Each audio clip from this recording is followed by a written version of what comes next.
meus amigos e amigas de Macau e região.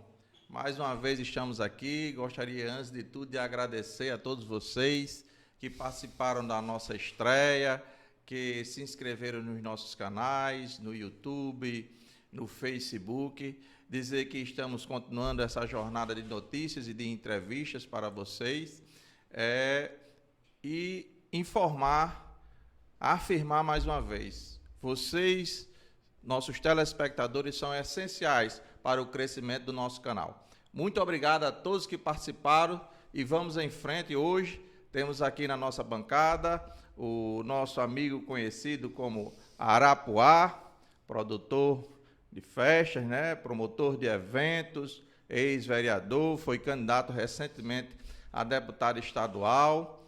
E Arapuá, seja bem-vindo aqui ao nosso canal Macau News, ao podcast do doutor. Boa tarde, Macau. Boa tarde, meus amigos. Boa tarde, doutor Ashton. É com muito prazer e felicidade em ter recebido o convite seu para a gente bater um papo sobre a nossa vida política e profissional, né? Acabamos de sair de uma eleição e nós vamos aqui falar sobre como começou a ideia dessa minha candidatura, por que eu fui candidato e falar sobre outros assuntos. Muito bem, é isso mesmo. Nós tivemos a iniciativa, Arapuá, de convidarmos primeiro aqueles, obviamente nós temos muitas autoridades de Macau, pessoas, cidadãos que fazem parte da sociedade ativamente aqui na nossa região, e o nosso programa teve a intenção de imediato em convidar, já que estamos ainda durante a eleição, pelo menos no segundo turno de eleição, mas no primeiro turno, nós tivemos dois candidatos de Macau, Carlinhos do Valadão, a deputado federal, e você, a deputado estadual. Então, tivemos essa iniciativa de trazermos as nossas figuras, nossos cidadãos macauenses que se dispuseram a fazer parte da política efetivamente com essas candidaturas. Então, me diga, meu amigo, como é que foi essa... Me diga um pouco, antes de tudo, sobre a sua biografia. Você, Arapuá, seu apelido é porque você é da comunidade lá, próxima a Ipanguaçu, é isso? Eu sou natural de Ipanguaçu, eu nasci em 64, um ano turbulento, né? Você sabe por quê, né? Uns dizem que... Eu não sou dessa época não, eu sou mais novo, viu? Mas você lê... Mas eu conheço a história. Você lê. Então, eu nasci no Arapuá, que é uma comunidade de Ipanguaçu, em 64, e em meados dos anos 70, entre 70 e 77, de tanto sofrimento com as cheias, né, que naquela época, hoje não tem mais cheias, né? Mas naquela época a gente tinha as cheias dos invernos, que era pesado demais. A gente ia dormir e não sabia se amanhecia em cima ou embaixo d'água, porque era água demais, era chuva demais. Por isso foi construída a barragem Armando Ribeiro ali no Açu, em Itajá, como comporta, né? Porque a cidade de Ipanguaçu sofria demais. Aí você veio para Macau? Aí o destino quis que viesse para aqui, né? Porque meu pai na época, ele era feirante, ele vendia galinha, porco, meu pai nas feiras de São Rafael, né? Então ele fazia a feira lá e não sei o que... Eu tinha um tio aqui, Nelson Fonseca, tenho ainda, né? Que era o tio mais novo dos irmãos da minha mãe, né? Minha mãe até criou ele na época. E a gente sempre tinha Nelson já estava com uma condiçãozinha de vida melhor, era um comerciante de classe média em Macau, não era... Nelson chegou ao topo aqui, né? Nelson, como comerciante em Macau, chegou ao topo da classe empresarial. Era um homem que, não sei também se você sabe a história, mas sua mãe sabe. Eu me recordo de Nelson Fonseca hoje, inclusive, onde funciona o Rede Mais, aquele imóvel era dele, né? O imóvel central, ele tinha uma visão... Nelson foi o homem em Macau que teve 2 carretas. Teve 4 carros pipa na época. Nelson tinha 3 armazéns. Nelson em Macau tinha entre prédio e casa tinha de 10 a 15. Nelson foi um homem bem sucedido em Macau. E era um homem que dava uma ordem num papel de enrolar quilo de açúcar e todo mundo atendia. Tinha moral o homem, né? Então, aí sua família veio para Natal. Foi então só você ou foi a família toda? Não, veio a família toda. Então a gente... Nelson vendo a situação, aconselhou minha mãe, que tinha uma bodeguinha que chamava de bodega na época, hoje é mercadinho, né? Tinha uma bodeguinha no Arapuá, mas a água invadia tudo e aí botava de novo. E eu na época com 11 anos, 10 anos, 11 anos de idade, né? Não sabia de nada da vida. Então minha mãe veio para aqui, botou uma bodeguinha na Rua Areia Branca e pronto. Aí eu fui vender pastel, dindim no Duque de Caxias. A gente veio para valer mesmo. Meu irmão vendia pão numa bicicleta, num balaio. Isso de 74, 75, 75. Não, Neno, mais velho. Arapinha era muito novo, né? Eu já era novo, imagina Arapinha, né?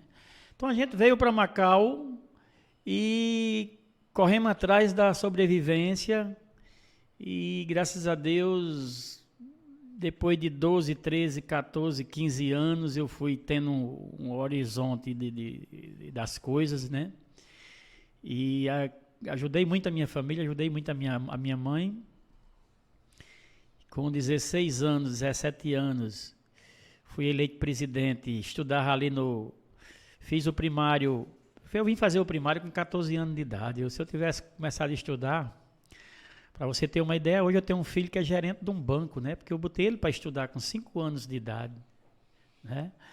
Mas eu não estudei, eu vim estudar com 14 anos, 13 anos de idade, eu vim fazer o primeiro ano no colégio Dona Navilino, rapaz. Perdi aí no mínimo 8 anos, né? Então o que acontece? A partir daí eu passei a aprender a lição da vida, né?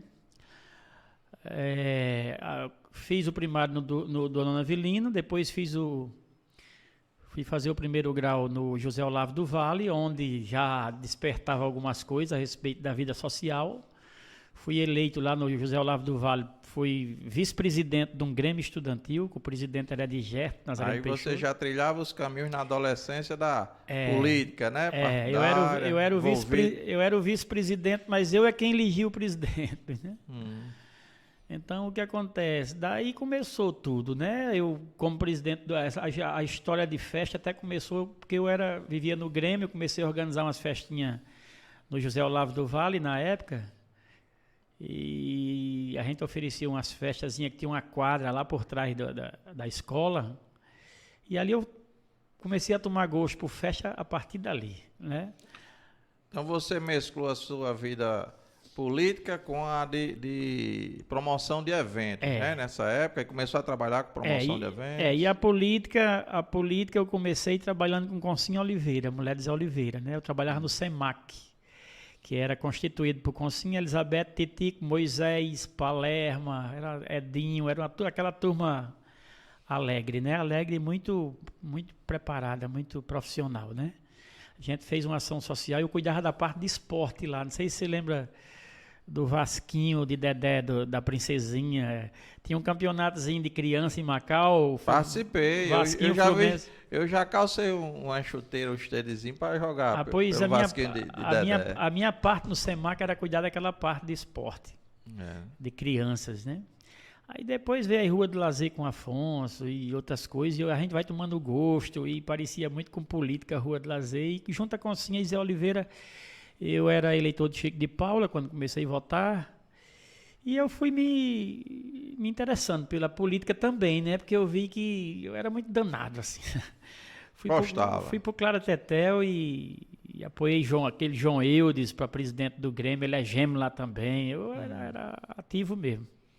E a sua vereança, quando você foi candidato a vereador em Macau, que épocas eram essas? A minha primeira eleição foi uma eleição entre Afonso e Dr. Ivan. Que o vice... Dr. Ivan Montenegro. Que o vice do Dr. Ivan parece que era Horácio Paiva. Era. Então a minha primeira candidatura a vereador foi naquela ali. Eu tive Eu acho que eu tive 106 ou foi 126 votos. Salve o meu engano, em 82. Pra você ter uma ideia, eu ganhei para Zé Filho e ganhei para Zé de Color na época. Um menino, um jovem que vendia pastel no Duque de Caxias. Qual era a sua idade na época? Rapaz, em 82 eu nasci em 64. 74, 84, eu tinha 18 anos de idade quando fui candidato. Era acho jovem. que era 18 anos de idade, tive 100 e poucos votos naquela época. E veio se eleger quando? Em 96. 96, quem compunha a Câmara naquela época, você se recorda? Recordo. Naquela época permaneceu Oscar, permaneceu Chico Paraíba, permaneceu Lucimar, foi eleita no lugar de Bonitão, Lucimar. Aí Marcos Queiroz, Aliete, Elizabeth, Tonho Leite, Ivan Marinho, Zé Filho. Quem era o prefeito na gestão? Zé Antônio. Foi o primeiro mandato de Zé Antônio que ele assumiu em 97. Tudo bem. Eu acho que foi o primeiro ou o segundo. Foi o primeiro, em 97? Pronto, Zé Antônio se elegeu em 97. Eu assumi junto com ele ali, a minha gestão. Certo. A sua candidatura, agora por último, você se candidatou a deputado estadual. Qual foi o partido? Como surgiu esse convite? Da política você já diz aí que gosta, né? Você é muito participativo, a gente vê nas redes sociais você sempre opinando para a política de Macau. Aste, veja bem, eu sempre tive um sonho de ver essa cidade ter um deputado estadual, certo? E sempre enxerguei na pessoa do Dr. Eduardo, de Flávio, talvez até Zé Antônio, mas Zé ele é mais tímido. Aqui dentro a gente já sabe como é o comportamento dele, né? Assim, com o público, imagine para ter que sair para fora, para outros municípios, né? Mas eu acho que Macau tinha 2 nomes em potencial para ter 20, 22, 25 mil votos e ganhar a eleição de deputado estadual, que é Eduardo Lemos e Flávio Veras, né? Então isso sempre foi um sonho. Eu apoiei Ronaldo Soares para deputado estadual 3 vezes, mas eu apoiava porque Macau não tinha candidato, né? Aí outras vezes apoiei outros candidatos, mas sempre sonhando que a gente um dia tivesse uma candidatura de estrutura para essa cidade ter essa região e essa cidade ter uma representação. Surgiu um sonho, surgiu uma esperança, né? Há um ano atrás, de Dr. Eduardo ser candidato. Então eu comecei a trabalhar o nome de Eduardo na rede social. Comecei a trabalhar, comecei a jogar e comecei a ver a repercussão. Os comentários eram muito bons, que Macau precisava ter uma candidatura, Macau precisava ter um deputado. O pensamento do povo era esse, né? Só que Eduardo,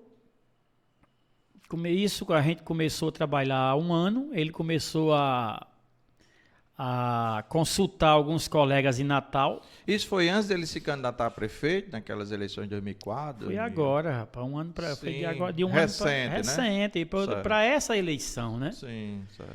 Então, o que acontece? Aqui em Macau tinha eu, Jorge Pinto, Pintinho, tinha Charlão do Mercadinho, tinha um grupo mais ou menos Tostão, tinha um grupo de 10 pessoas que estava ativamente trabalhando a candidatura de Eduardo para deputado estadual. Eduardo veio alimentando essa candidatura, veio dando esperança que era candidato. Eu não voto no PT, você sabe, eu voto em Bolsonaro, eu voto no PL, não voto no PT, porque eu não vi diferença entre a esquerda e a direita. Então, para que eu ir para a esquerda se a esquerda teve a mesma prática política e administrativa da direita? Veja bem, eu não voto no PT, eu quis dizer, porque mesmo não votando no PT, o partido que eu enxerguei que Eduardo poderia ter se filiado para concorrer a um mandato foi o PT. Por exemplo, eu analisei que o PT na eleição passada de 4 anos fez um deputado com 18 mil votos, Francisco do PT.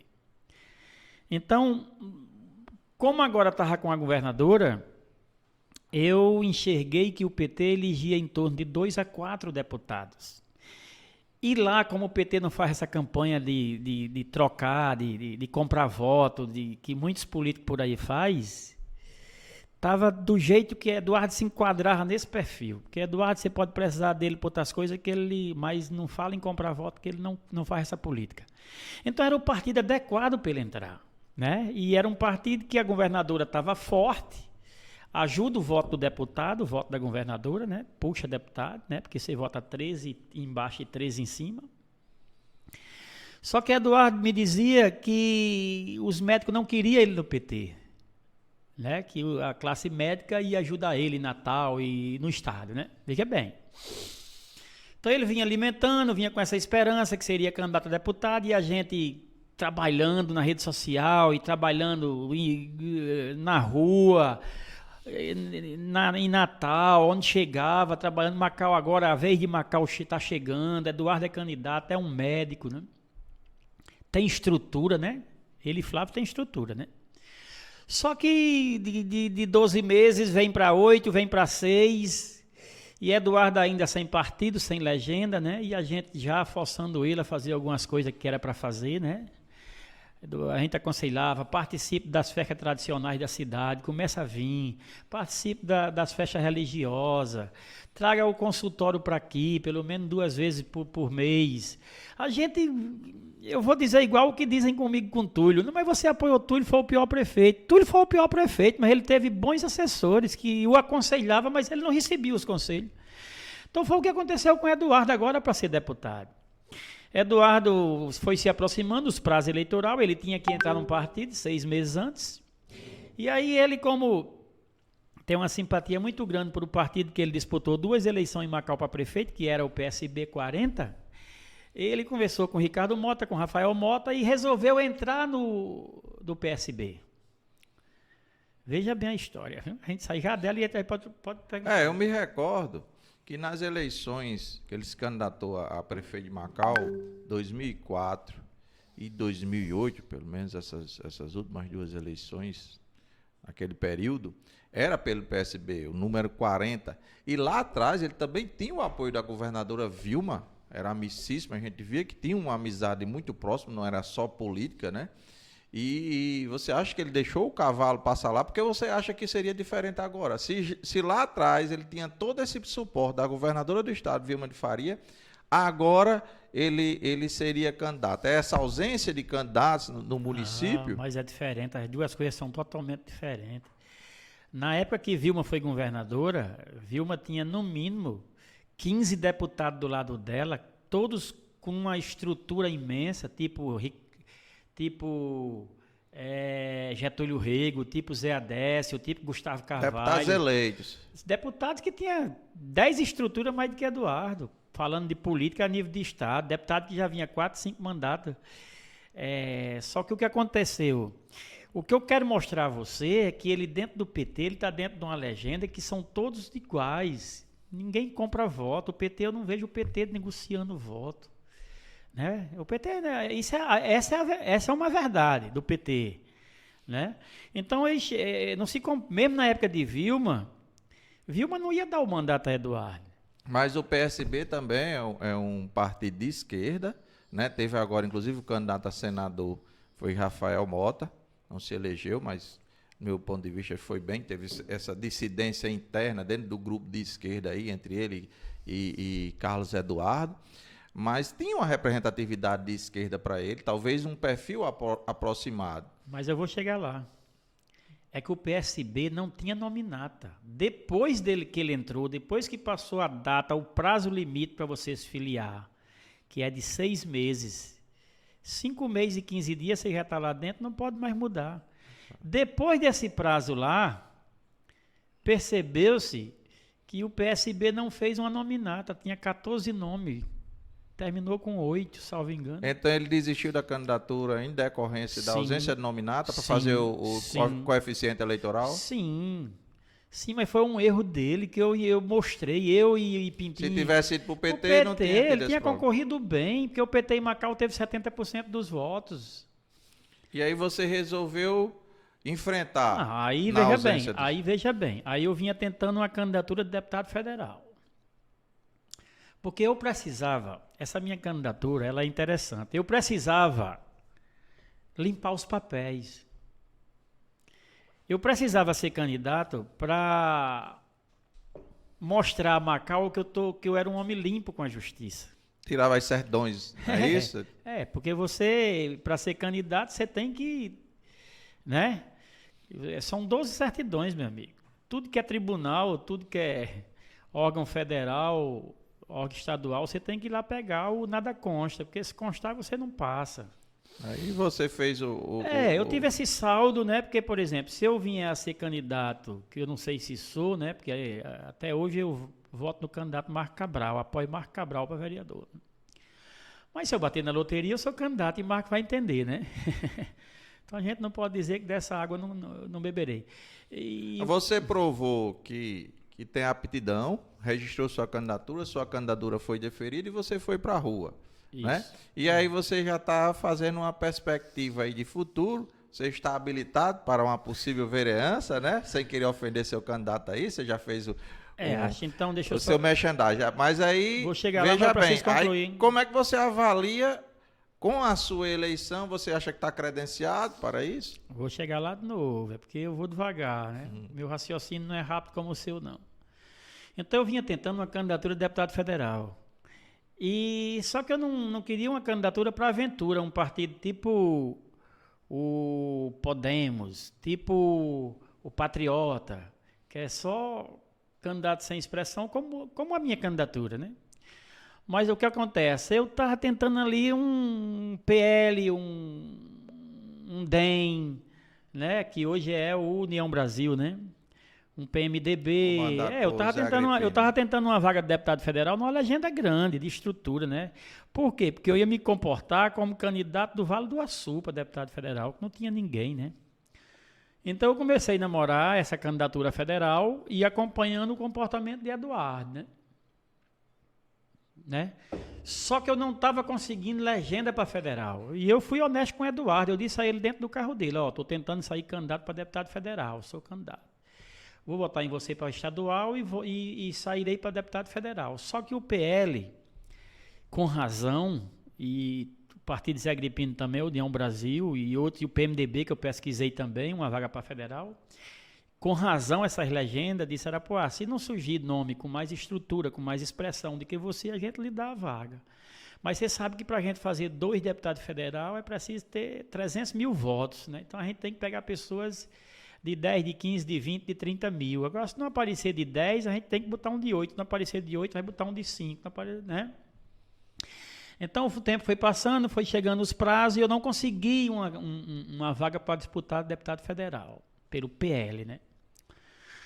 Aí eles me essa aproximação da data limite para as convenções, Eduardo resolve desistir da candidatura dele.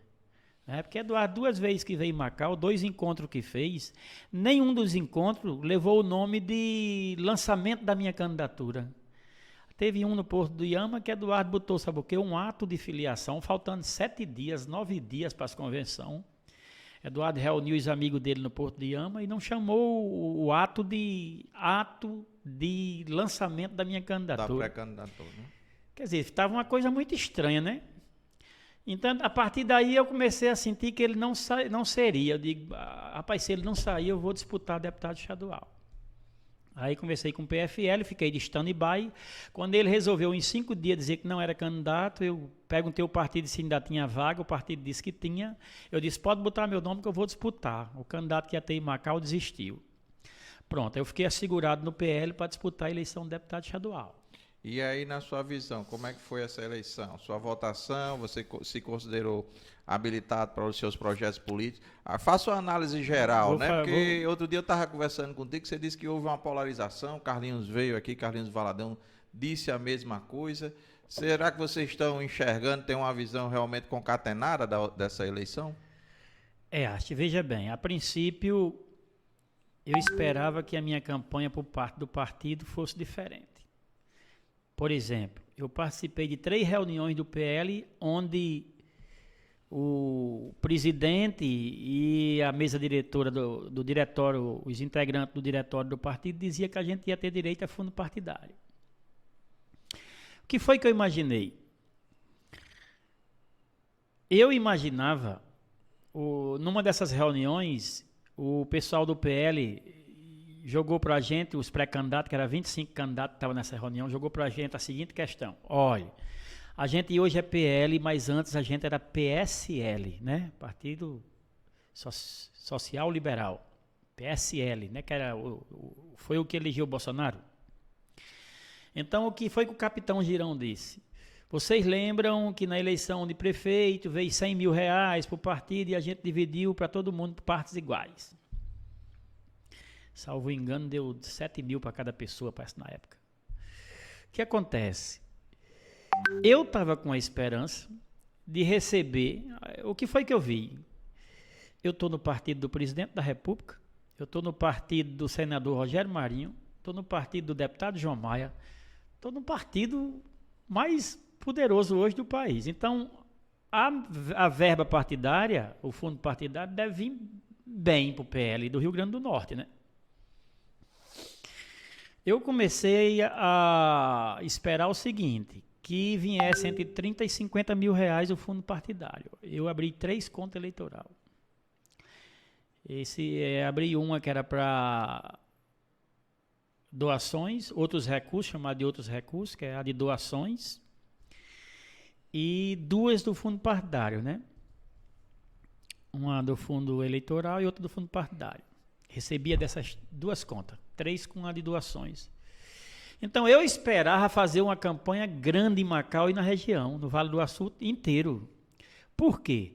Se eu recebo 50 mil reais do fundo partidário, se eu recebo uma doação de Rogério Marinho de 15 a 20 mil, e se eu recebo uma doação do deputado federal João Maia de 20 mil a 30 mil, eu com 80 mil, 100 mil, ia fazer uma campanha que eu sei fazer.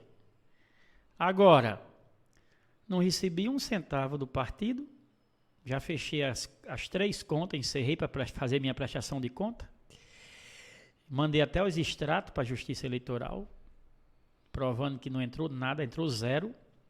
Não recebi um centavo do partido, não recebi um centavo de Rogério Marinho, que foi muito explorado nessa eleição. É brincadeira não, eu estive lá no comitê de Rogério Marinho umas 2 ou 3 vezes, eu não sei como é que aquele homem estava aguentando fazer a campanha não. Era o estado todo lá dentro, acredita? Então um senador que estava precisando ganhar, se tivesse que fazer alguma doação, ia fazer a Arapuá? Não, ia fazer a deputados que já tinham mandato, ia fazer a prefeitos, ia fazer, né, para despesa de campanha, né?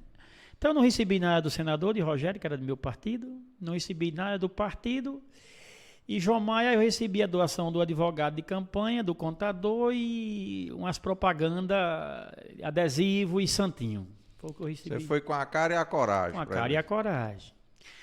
O que acontece? Macau precisava ter uma candidatura. Macau precisava ter uma opção. Foi isso que eu enxerguei, né? Também, né? Fui para a convenção, fui homologado, né? Depois o Tribunal Regional Eleitoral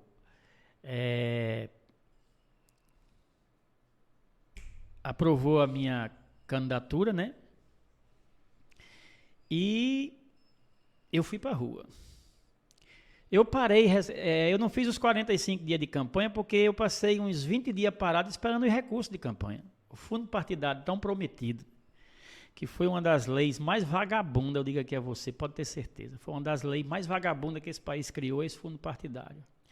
Meu amigo, tem uma deputada federal no partido da gente, no PL, que recebeu 500 mil reais, doutora Roberta Lacerda. 500 mil reais, R$500 mil.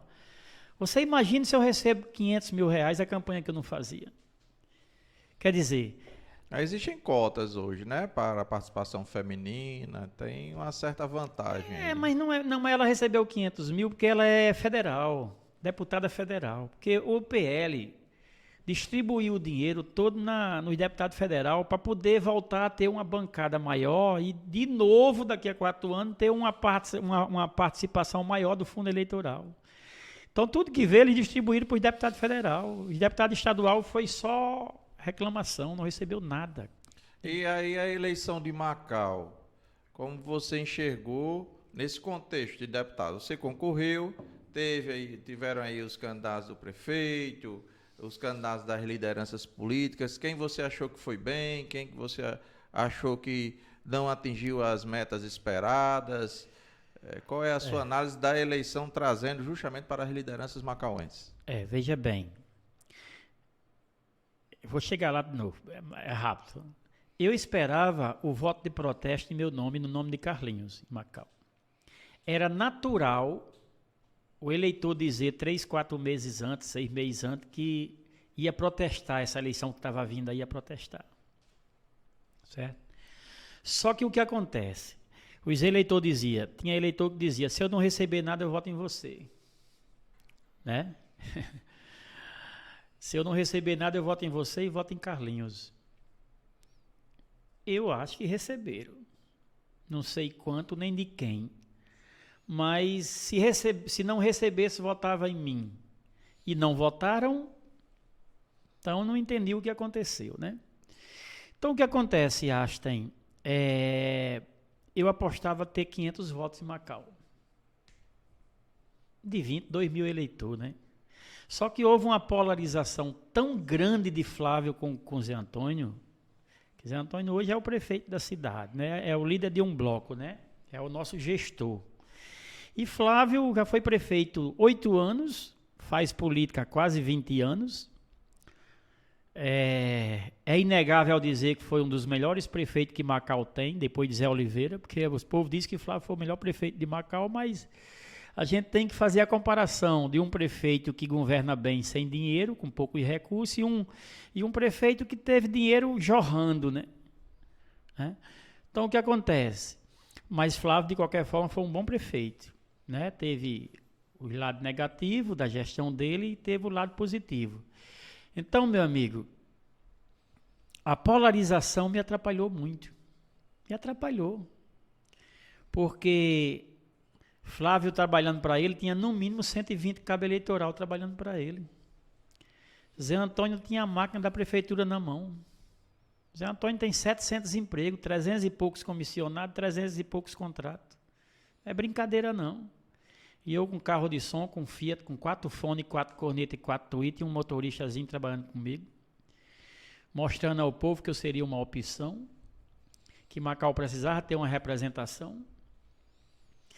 Só que chega um momento da campanha, eu tenho dito aos meus amigos que a campanha tem 2 momentos. Até a sexta-feira da campanha, de quando ela começa até 3 dias antes, a sexta-feira é uma campanha. Da sexta para o domingo é uma outra campanha.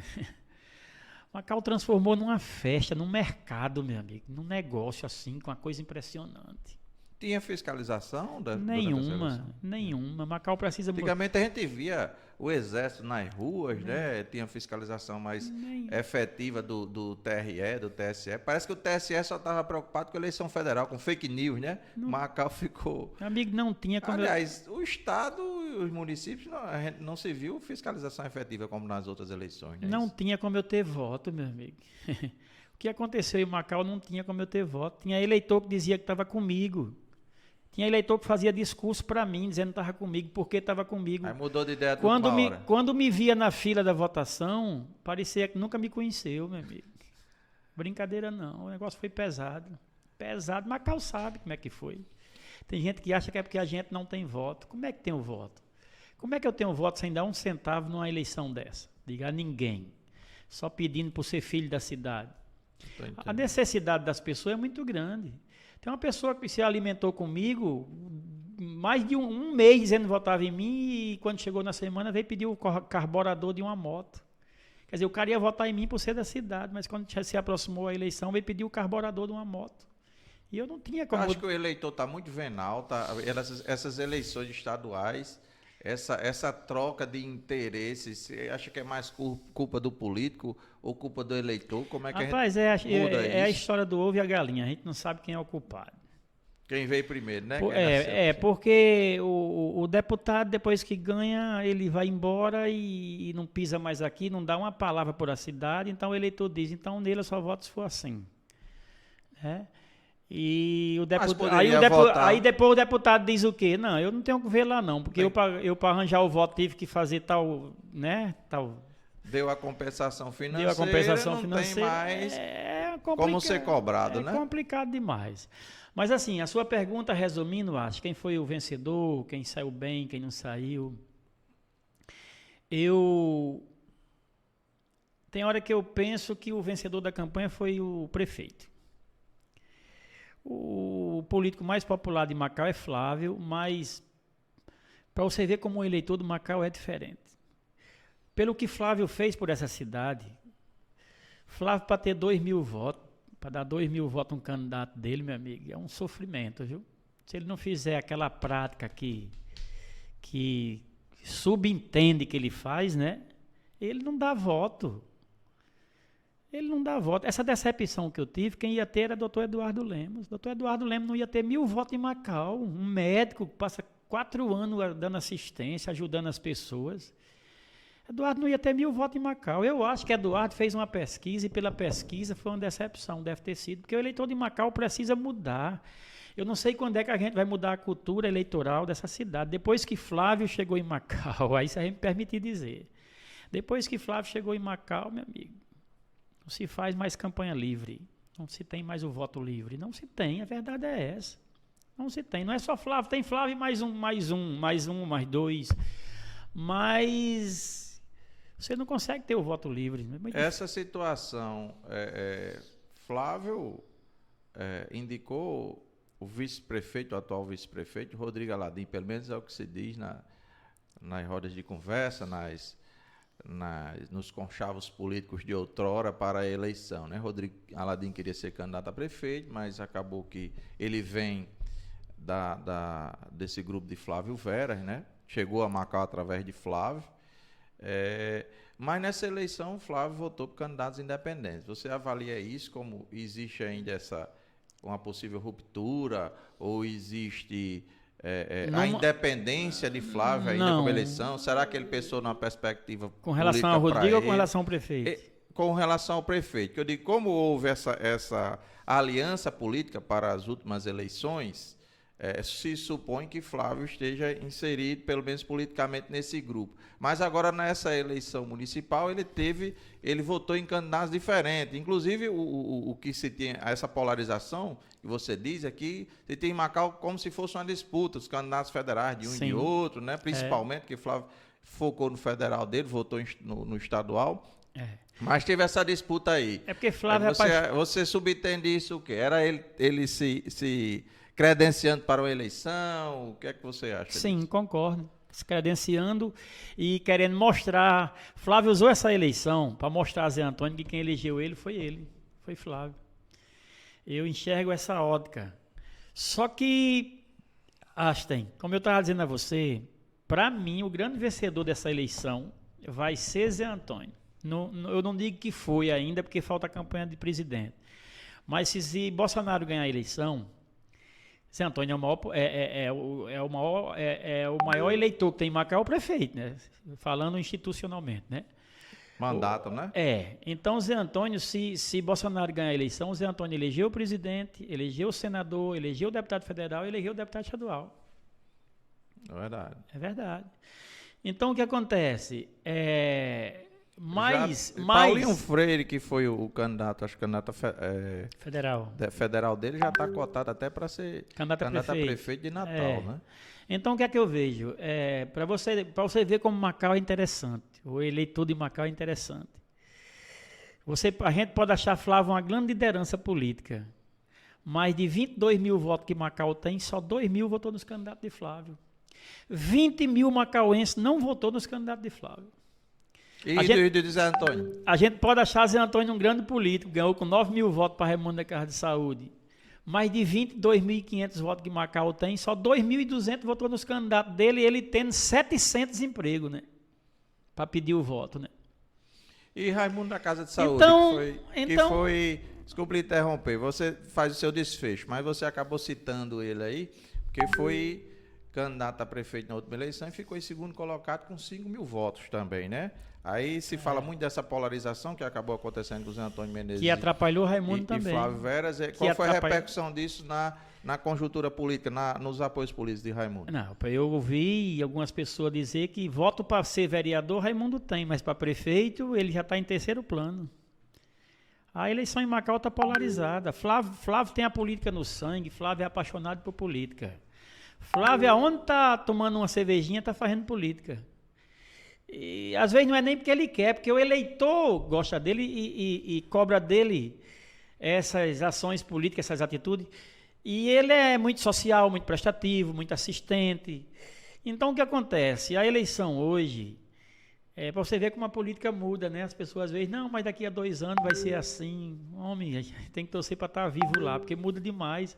Raimundo, há 4 meses atrás, 5 meses atrás, era a segunda liderança de Macau, né? Depois de Zé Antônio era Raimundo, né? E Flávio junto a Zé Antônio. Hoje, Raimundo é a terceira e se brincar passa a ser a quarta, porque Eduardo vem para ser candidato. E os petistas em Natal vai querer, junto a Fátima, que o candidato que mais se identifica com a ideologia do PT não é Flávio, é Eduardo.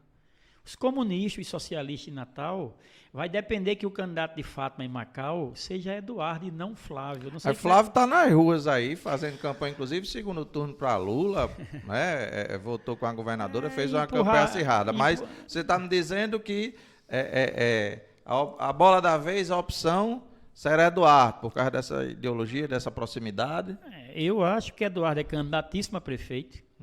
O George Soares é candidato a presidente da Assembleia, certo? Se for, é forte. Eduardo apoiou ele em Macau, deu mais de 400 votos. Então, se Eduardo... Eu acho que o Rafael Mota vai ser secretário de Estado. Porque ele perdeu a eleição, mas teve a votação dele, tem a representatividade política. Deve ser amparado, como acho que Carlos Eduardo também deve ser amparado, para não ficar... Então, o que acontece? Eduardo vem forte, Eduardo é um médico. Eu não estou dizendo que voto nele, eu não sei mais em quem voto. Porque Eduardo é um nome muito bom, como o Flávio é um nome muito bom, todo mundo sabe. Mas a eleição que vem em Macau vai ser a mais pesada de todos os tempos. Ela pode ter Flávio ou um candidato de Flávio, da família. Ela pode ter Eduardo com apoio da governadora, que é forte, a esquerda, o PT. E vai ter Zé Antônio, que ninguém pense que Zé Antônio não é Túlio, não. Zé Antônio não vai cometer os erros que Túlio teve, não. Porque eu tenho dito muito, o grande argumento de Túlio é que a receita dele é a metade da receita de Zé Antônio. Que a receita dele era pouco. Mas você faz o pouco, você não fazia nada, né? Aí tem gente que acha que a gente sustentava a questão da gestão de Túlio. Eu fui um conselheiro, meu amigo, e não só eu, mas muita gente mostrava a Túlio o que tinha que ser feito com pouco, meu amigo. Você com 15 mil reais em Macau, você reforma uma praça, uma pracinha. Eu não estou falando na Praça da Conceição, não. Macau é cheio de pracinha. O governo da gente, que eu fiz parte do governo de Túlio, não reformou uma praça, meu amigo. Nem uma academia de terceira idade a gente reformou, ou a gente implantou. Então não era só porque tinha pouco recurso, é porque tinha pouca vontade. Então, eu falo isso com relação. Então com isso eu quero dizer que Zé Antônio não vai cometer os erros que Túlio cometeu, não vai. Então nós vamos ter uma eleição pesada em Macau. Vai ter a primeira força, vai ter a segunda força, vai ter a terceira e poderá ter uma quarta. Poderá ter você, junto com o Rômulo, junto comigo, junto não sei com quem, junto com um grupão aí de 40 pessoas, e de repente a gente ser um horizonte para essa cidade, porque ninguém sabe o futuro, o que vai acontecer, a verdade é essa, ninguém sabe. E você está me dizendo aí que existe essa diferenciação aí de gestão, fez essa comparação de Antônio Menezes e o governo de Túlio Lemos, do qual você participou. A sua avaliação atual da gestão municipal, doutor Zé Antônio Menezes, né? Ele começou, obviamente, eu disse até na outra entrevista, a gente gosta de ser sempre justo. Pegou um endividamento, né? Que além pelo que eu conheço dos números de prefeitura, basta olhar no portal da transparência e no site do Banco do Brasil de arrecadação, fazer essa comparação com investimentos aí, ficou um endividamento. Sei disso também porque, como advogado, eu sei as dívidas. O pessoal bate na minha porta aí todo dia para cobrar saldo devedor daquela gestão, né? Certo. Então ficou endividamento em restos a pagar para a gestão do atual prefeito, ele tinha que equilibrar a máquina. ele priorizou a folha de pagamento, que foi o que eu vi também, pelo que eu sei da primeira gestão dele lá atrás, né, entre 97 e com a reeleição até 2004, salvo engano, 97 a 2004. Começou priorizando a folha de pagamento, alguns parcelamentos de dívidas da gestão anterior. Aí, qual a sua avaliação atual e qual a sua perspectiva para essa administração pública? Nós temos só mais 2 anos, né? Houve um teste agora, nessa eleição geral nacional, né? Cada um se mobilizando para mostrar que tem força política. Daqui a 2 anos, qual é essa perspectiva? Você já disse que tem possibilidades de várias candidaturas. Isso favorece o gestor, claro, né? O atual administrador. Eu não sei. Houve uma divisão e Túlio não levou vantagem. Ninguém sabe. Aí depende do desgaste do momento, né? Sim, Zé Antônio tem 2 anos. Nem toda divisão da oposição favorece o governo. Depende do governo, de como o governo vai estar, né? Para favorecer o governo, ele tem que ter 50% do eleitorado, né? Para que os outros 50% sejam fragmentados entre outras forças, né? Eu acho assim, Zé Antônio teve 9.500 votos, foi para prefeito. 7.500 agora não votou nos candidatos dele.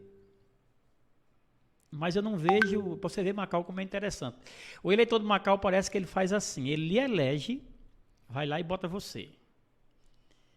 Protesta contra uma certa grupo político, ele vai lá, lhe elege, depois ele já botou você lá, pronto, agora ele volta para cá.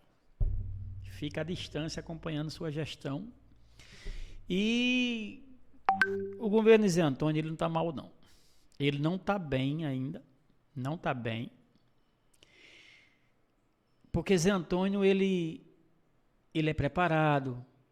Zé Antônio é um cara preparado. Zé Antônio é médico, é um homem formado, tem algumas formações, tem uma equipe muito técnica, muito boa. A equipe de Zé Antônio é 10 vezes melhor do que a equipe de Túlio. E eu fiz parte da gestão de Túlio, mas eu tenho que ser realista. Zé Antônio escuta as pessoas. Zé Antônio escuta a esposa, Zé Antônio escuta Fábio Sá, Zé Antônio escuta Haroldo, escuta os amigos dele, que quer o bem deles. Zé Antônio faz questão de escutar esse pessoal. Escuta alguns vereadores. Túlio não escutava ninguém, rapaz. Túlio não escutava ninguém. Você dava um conselho a ele, entrava aqui e saía aqui. Túlio só escutava uma pessoa ou 2. Então, o que acontece? A gestão de Zé Antônio, ele tem como terminar com a aprovação de 60%, 70%. Ele tem tudo nas mãos. Qual é a despesa hoje fixa do município? Não chega a 8 milhões, chega. Na época de Túlio era 6,5, 7. Não houve mais concurso, ele reduziu o quadro de contratado, ele reduziu o quadro de comissionados. Acho que reduziu, eu digo diante do governo que a gente fez, né? A receita dobrou, né? A sobra dele para a administração é muito maior do que a de Túlio, quase o dobro, né? Então ele tem chance sim de fazer uma gestão muito boa e ele terminar bem, que não é isso que eu digo, que não vai ser fácil, porque Macau está entrando em torno de 10 a 13, entre 10, 12 e 13 milhões, não está? Mês, né? Então, todos os meses sobra dinheiro na prefeitura para ele fazer alguma coisa. Agora, ele tem que ser empurrado para fazer, né? Ele tem esse problema que a vontade, eu não vejo assim a vontade de fazer certas coisas, assim, alguém tem que dizer, Antônio, tem que fazer, tem que agir. Televisão da Rua Areia Branca, mandou para lá? Até hoje não. Lá tem uma televisão, quem comprou foi Giovanni Félix e levou para lá. Às vezes são poucas coisas, né? Coisas pequenas, assim, porque eu só sei que o governo dele é organizado. E melhor do que o governo que eu fiz parte, é inegável dizer que está bem melhor. Voltando aqui, Arapuá, para as eleições nacionais, nós estamos em pleno segundo turno, recentemente teve até passeata, carreata aí do candidato ex-presidente Lula, né, do 13, carreata recente do atual presidente Bolsonaro, né, os amigos de Macau se reuniram, as duas vertentes políticas do 22, as pesquisas, primeiro turno foi um samba do crioulo doido, né, houve muita divergência, saiu daquela margem de erros, aí nós voltamos a essas dúvidas, essas indecisões de pesquisas. Instituto tal diz que é Bolsonaro, Instituto Y diz que Lula está em primeiro lugar. Há muita divergência nisso. Adesões políticas, né? De um lado, Simone Tebet, que é do MDB, foi apoiar Lula. Ciro Bolsonaro não foi, mas o partido PDT foi, né? Que era um partido eminentemente de esquerda. Eles diziam antes que não iam, mas será que eles foram levados pela votação do primeiro turno? Essa diferença de votação do primeiro turno de Lula para Bolsonaro, você acha que ele tira agora no segundo turno? Porque enquanto alguns partidos migraram para Lula, algumas lideranças políticas, governadores eleitos, deputado federal, a maior bancada hoje que tem deputado federal, senador, é do PL, do partido Bolsonaro. Você acha que isso aí, somando as pesquisas, talvez as pesquisas hoje, numa eleição, seja o menor indicador político da eleição, sejam as pesquisas eleitorais, que tem para todo mundo.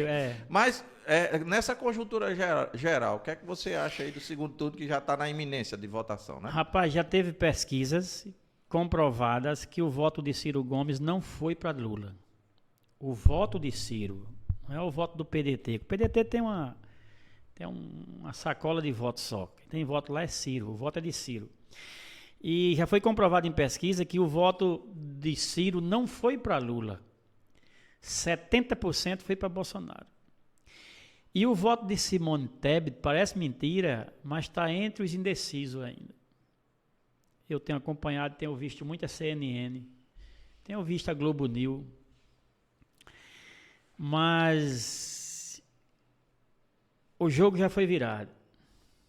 Você acha? O jogo foi virado. Tem uma pesquisa, hoje saiu uma pesquisa da Brasmark, que o cara diz, mas a Brasmark não tem credibilidade, é um instituto menor, que está dando 53-47. 53 para Bolsonaro? Sim, pesquisa registrada. 53 para Bolsonaro é 47, Instituto Brasmark. Aí o cara, não, mas o que voga é o IPEC, mas o IPEC mentiu. O IPEC passou um ano, passou 90 dias dando 32, 34 pontos para Bolsonaro. Quando as urnas abriu, foi a maior desmoralização do Instituto. Então o povo não acredita mais nessas pesquisas. Sabem o que é que eu acredito? É num estado, por exemplo, que tem uma liderança como Minas Gerais, que é o governador Zema, que saiu com quase 70% de aprovação e com quase 70% do eleito do voto válido, que hoje está com Bolsonaro. Entendeu? E outros estados, as pesquisas informam que houve crescimento também percentual. São Paulo, né? ou Asta, em São Paulo, o candidato a governador de Bolsonaro em São Paulo, o Tarcísio de Freitas, tem 15 pontos de diferença para o Haddad. Você acha que Tarcísio de Freitas tem algum voto casado com Lula? Não, absolutamente. Então é 15% para Bolsonaro, rapaz. Em tese, se você for levar em conta que o candidato lá de Bolsonaro tem que estar com 15 pontos na frente do candidato do PT, e se todos os votos de Haddad é casado com Lula e os votos de Tarcísio de Freitas é casado com Bolsonaro, é 15 pontos a diferença em São Paulo. Minas Gerais tem 800 e poucos municípios. Vai ser enorme, uma dimensão, a maioria de Bolsonaro em Minas Gerais. Eu não sei se a taxa de transferência é ipsis-literis, é exata, né? Até porque teve candidato de Bolsonaro que se elegeu determinados estados, como o Rio Grande do Norte, por exemplo, o senador Rogério Marinho se elegeu, né? Começou atrás, mas reverteu. Mas mesmo assim, aqui no estado, quem ganhou foi a governadora Fátima, né? E Lula também. O Nordeste, como um todo, na verdade, votou em Lula. O que a gente percebe, na verdade, nessas pesquisas, fazendo uma avaliação ampla, não só de uma, de duas ou três, mas fazendo uma avaliação ampla, é que há um consenso em que houve uma subida de Bolsonaro, principalmente nesses grandes centros urbanos, esses grandes estados, São Paulo, houve uma subida de votos para Bolsonaro. No Nordeste, a tendência, na verdade, é que ele diminua a perda. Aí a indecisão será que isso reverteu a diferença de votação, que, salvo engano, foram mais de 6 milhões de votos, salvo engano, no primeiro turno, Porque Lula já se pronunciou dizendo, ele não tira a diferença. Então, na boca de Lula, houve realmente o crescimento de Bolsonaro, mas ele já disse que não tira a diferença. Mas você está convicto pela... Qual é os 2 maiores colégios eleitorais do Nordeste? Bahia e Fortaleza. Bahia e Ceará. Certo. Lá em Ceará está rachado o voto. Tá meio a meio, pau a pau. O capitão Wagner contra o candidato do PT.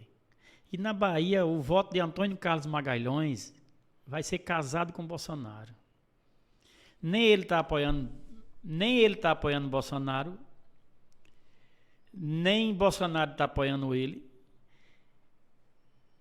mas nenhum dos dois vota no PT. O eleitor deles dois sabe que tem que votar fazendo esse casamento lá em Salvador, na Bahia. É Antônio Carlos Magalhães Neto e Bolsonaro. Então, se a gente eliminar a maioria em Salvador e em Fortaleza, o resto dos estados do Nordeste são pequenos. O eleitor de Sergipe, do Rio Grande do Norte, 1 milhão de votos, 1 milhão e pouco. Isso aí é uma urna de São Bernardo do Campo. A eleição do Bolsonaro vai ser maior do que se imagina. Tem um jogo numa máquina chamada Bet365, que há 30 dias atrás, a cotação que pagava nesse jogo para Bolsonaro ganhar era 3,36 e Lula só estava pagando 1,36. Significava dizer que você, se botar R$100, tinha direito a botar R$100 em Bolsonaro há um mês atrás. Se Bolsonaro ganhasse a eleição, você ia ganhar 300 e poucos reais, né? R$390. 3,30 e pouco. E se Lula ganhasse, você só ganhava com R$100, R$36. Sabe como é que está hoje? Não, sei não que eu não jogo. 1,36 a 1,36, pau a pau. Empatado. Pau a pau. Nas bolsas de aposta. Essa máquina não erra não, essa Bet365. Né? O que acontece? O Bolsonaro é muito forte. O bolsonarismo, ele não tem o chavismo.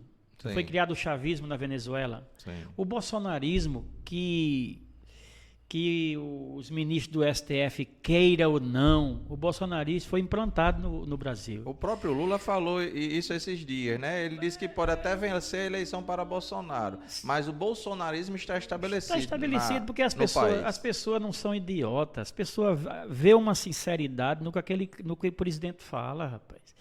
Esse presidente faz 3 anos e meio.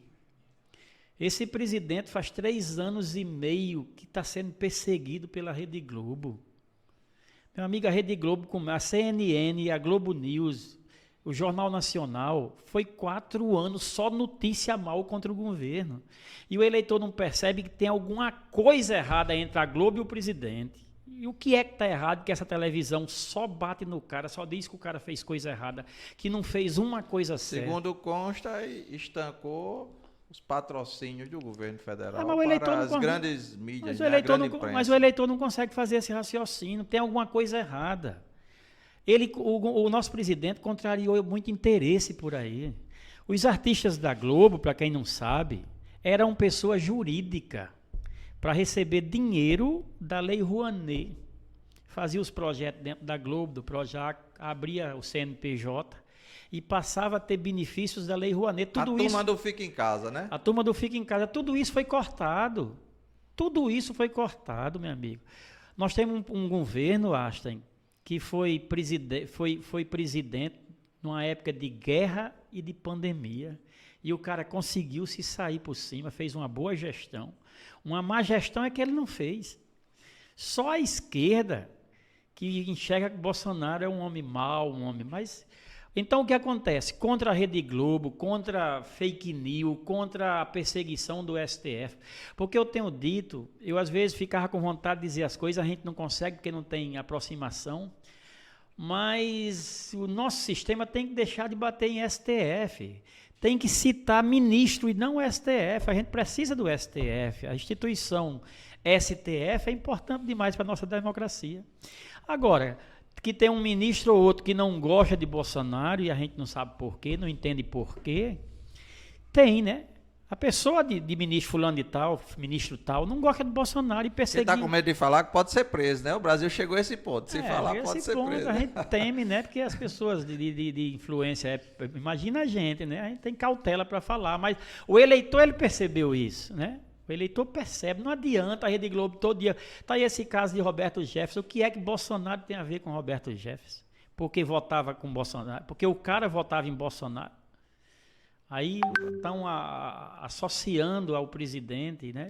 Faz parte da política, né? Faz parte da campanha, explorando. Uma pessoa matava outro no interior da Paraíba, o cara botava um eleitor de Bolsonaro. Não era mais o nome nem da vítima, nem do algoz.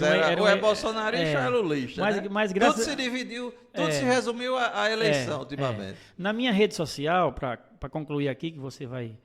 Na minha rede social eu dizia muito, a gente não vai votar para presidente do Nordeste, que foi a maior burrice que a esquerda fez, foi querer polarizar o voto do nordestino em Lula. Despertou o voto do Cabo do Sul. Eles querem eleger só o candidato dele porque é da região dele, então nós vamos votar no candidato da nossa região, do Sul e do Sudeste, que é Bolsonaro. Essa polarização de região, porque eu sou nordestino. Que nordestino, rapaz? O salário é nacional. O presidente é do Brasil, né? O Nordeste não é independente. Meu amigo, que ganha o melhor. Eu tenho minha posição política, bem firme, quem eu voto, e desejo o melhor para o Brasil. A gente até se estendeu bastante na sua entrevista aqui, gostaria mais uma vez de agradecer a sua participação, dizer que as portas estão abertas. Obrigado. A gente, quando bota a cara, né, na rua, a cara tapa, quando se diz, recebe muitas críticas. Mas eu só tenho a tecer elogios sobre você, porque você tem um raciocínio político que eu acho interessante, tem uma visão política, aí você demonstrou, inclusive, essa candidatura de Eduardo tivesse vingado no PT e não no PSB. Então, tem pessoas que têm essa visão, estão sempre atuantes na política, né, representando, fazendo seu papel de cidadão. Então, eu enxergo o que há de melhor nas pessoas e chamei você porque tem o que falar, bota a sua cara na rua, foi candidato, e toda a campanha é uma história, né? Não foi o êxito que você esperou ou o êxito que você merecia, mas desejo boa sorte na sua atuação política e as câmaras estão abertas para a sua despedida, pelo menos momentânea, dos nossos telespectadores, né? Acho que eu me despeço dizendo a Macau o seguinte, as pessoas não me entenderam. Eu paguei caro por isso, ainda estou pagando, por ter sido assessor de Túlio, do governo de Túlio Lemos. Mas eu queria que o macauense que está nos vendo me entendesse que eu esperei 24 anos para ser governo com o sistema do Tetel. Você acreditou, você queria o melhor, né? Claro. Era você que estava com a caneta, né? E onde foi que eu errei? Eu acreditava, eu tinha um sonho que a gente um dia ia ser governo. E eu esperei ser governo quando o Tetel voltasse a ser governo. E aconteceu, graças a Deus, o mundo, como a gente disse aqui, o mundo ele gira, ninguém sabe o amanhã, o que vai acontecer com ninguém na política. E a gente ganhou a eleição, 24 anos depois a gente ganhou uma eleição e a gente já estava entregando, 2 anos depois, já estava entregando de volta para a oposição. Lamentável isso. O eleitor não me entendeu por eu defender o governo que eu estava, que eu acho que um erro, é uma injustiça comigo. O eleitor não querer que eu defendesse um governo que eu estava fazendo parte dele. Às vezes o eleitor não entende, né? Se eu estava trabalhando, eu estava empregado, eu trabalhava com ele no gabinete, eu tinha ou que não tinha que defendê-lo. Com certeza, você lutou, né? Mas tem pessoas, pelo que acreditava, né? Tem pessoas que acham que eu estava errado em defender um governo que eu estava fazendo parte. Eu queria dizer a esse eleitor que eu aconselhei demais o governo de Túlio a mudar. Teve momentos, só para encerrar, teve momentos que eu dizia, Túlio, passa uma régua aqui, um risco aqui, e faça assim, daqui para trás, os erros que aconteceram na minha gestão aconteceram. Daqui para frente, porque você às vezes acha, pode fazer num ano e meio o que era para fazer nos 4. Pode fazer num ano o que era para ter feito nos 3. Só que tem pessoas que não mudam e não mudam e não mudam e não mudam e não mudam. O governo de Túlio chegou um momento que a gente passou, eles, né? Passaram a acreditar que ganhava novamente com a fé, através da fé.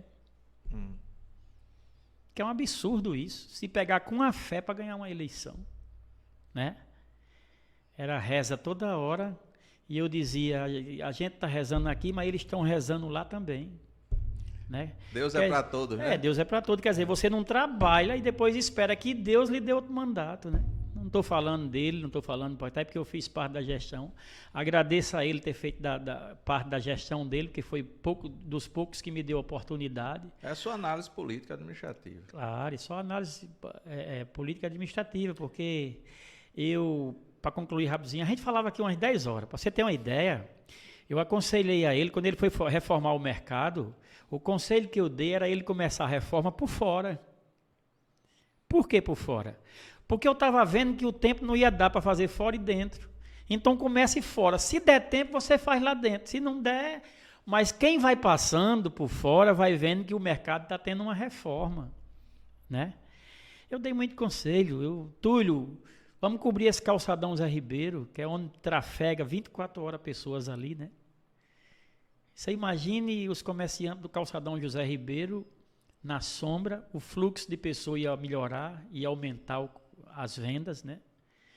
E o povo ia dizer para sempre, aqui quem cobriu foi o governo de Túlio Lemos. Quer dizer, eu dei muito conselho. Aquele terreno que tem na ABB, eu incentivei muito ele lotear. Eu digo, você não vai poder dar uma casa ao pessoal. Então, vamos lotear aquilo ali, entregar um lote de terra a cada pessoa ali debaixo do Valadão, ou do Porto, ou de onde for. Vamos dar pelo menos no alicerce. A pessoa compra 2 milheiros de tijolo, já levanta suas paredes e com o tempo está com a sua casinha. Tem um terreno da ABB ali, servindo para nada. Eu incentivei muito a ele pegar esse terreno e lotear e dar ao povo. Não, mas a justiça não pode não permitir, porque... Eu digo, deixa ela não permitir, chama o povo para entregar as escrituras lá, os títulos, e deixa a justiça na hora chegar e proibir. Que você vai levantar a mão e vai dizer, olha, a minha parte eu fiz, estou entregando, a justiça não está permitindo que eu loteie e entregue aqui a vocês por achar que eu possa estar querendo fazer política. Então, eu dei conselho, orientei demais, não só eu, vereadores, assessores, mas o cara quis governar sozinho e aconteceu o que aconteceu. Eu não tenho nenhuma raiva dele como pessoa. Se ele precisar de qualquer favor meu em Macau, que não seja de política, pode contar. De política, aí o futuro é quem dirá o que vai acontecer. Hoje eu não estou com ninguém mesmo. Está aqui com a gente. Hoje eu estou com o grupo de Carlinhos Estudante, eu e Carlinhos Estudante querendo montar um grupo político em Macau, estamos vendo uma pessoa, eu disse a ele, deixa passar o carnaval e tal, mas o mais não criei inimizade com ninguém, não tenho nenhum inimigo na política em Macau. O pessoal do governo Zé Antônio quando gosta de mim, o pessoal de Flávio, o pessoal de você. Eu, graças a Deus, vou fazendo minha política assim. Tem faltado sorte, né? Quando eu tive a sorte, não deu certo, mas o futuro a Deus pertence. Eu costumo acreditar, dizer muito isso. A Deus pertence o futuro. Ninguém sabe o que vem pela frente, não, né? Muito bem. Fé em Deus, isso é muito importante. Lhe agradecer, viu? Parabenizar aqui o pessoal aqui que trabalha com você, nossos amigos aí que tá. E dizer que a Macau News promete e Macau vai precisar muito dela, viu? Vai precisar muito dela. Você tem muito o que contar. Esse programa, como diz você, é para 10 horas ou mais. Eu queria até fazer um protesto aqui, é por isso que eu digo que a gente tem umas 10 horas. A rádio que tem em Macau, Asta, eu pedi umas 4 vezes para Irineu me entrevistar e Chico Paraíba e não me levou. Eu, candidato da terra, deputado, não me levaram para me entrevistar. Foi por isso que esse programa surgiu, Arapuá. Isso deixa a gente muito triste. Eu fui candidato em Macau e não dei uma entrevista na Rádio Salina. Eu pedindo para ser entrevistado, eles me relevaram como um ninguém, um Zé Ninguém. Né? Esse foi também um dos fatos motivadores do nascimento desse nosso canal, desse nosso programa. Não especificamente sobre o programa dos colegas, mas a ausência de um canal independente onde a população de Macau, os cidadãos, aqueles que têm o entendimento político e administrativo possam estar aqui dando a sua opinião. Chamei vocês você e Carlinhos, que foram candidatos agora nas eleições, assim como eu convidei autoridades públicas, ouço a quem se considera oposição, as portas estão abertas para quem se considerar ou quem é situação. O que importa é que a mídia dê espaço para todas as vertentes, ao contrário do que aparentemente acontece a nível de governo federal, onde a imprensa está raivosa. Nós estamos numa beira, aparentemente à beira de uma censura feita pelo STF ou alguns dos seus integrantes, porque todo direito ele tem os seus limites também. Quando exagera e quando ultrapassa esse limite, mesmo você sendo magistrado ou juiz, você também está censurando. Então, a gente precisa dessa abertura, do exercício da cidadania, que eu acho que é isso que nós estamos fazendo aqui, sempre pensando em benefício de Macau, em benefício da nossa região. Desejo que você tenha sucesso nas suas próximas empreitadas políticas e se mantenha assim, um cidadão atuante. Um grande abraço, meu amigo. Lembrando a todos os nossos telespectadores que se inscrevam em nossos canais, no YouTube, no Facebook, acompanhem nossas redes sociais, nosso Instagram, e teremos novidades em breve. Um grande abraço e até a próxima, se Deus quiser.